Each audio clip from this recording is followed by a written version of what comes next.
Τι είναι αυτό? Ένα σπουργίτη.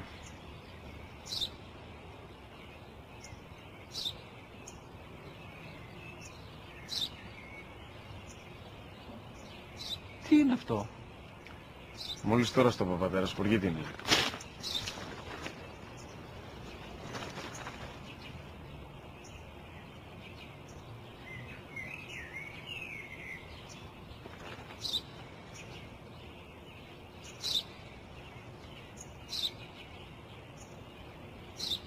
Τι είναι αυτό?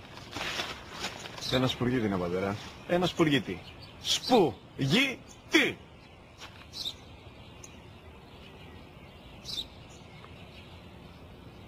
Τι είναι αυτό? Γιατί το κάνεις αυτό το πράγμα, μπορείς να μου πεις? Τόσες φορές σου είπα, είναι ένα σπουργίτη! Δεν το καταλαβαίνεις!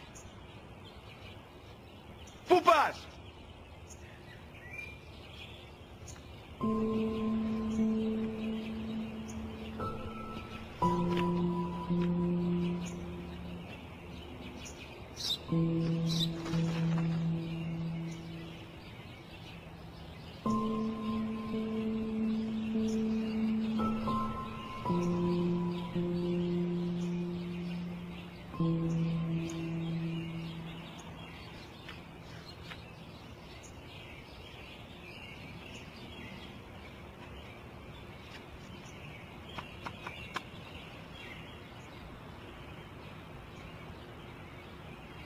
Δυνατά.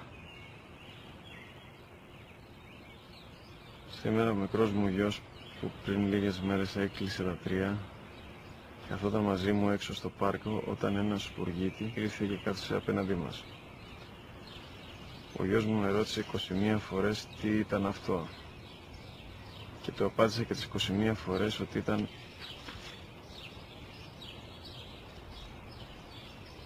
ένα σπουργίτη.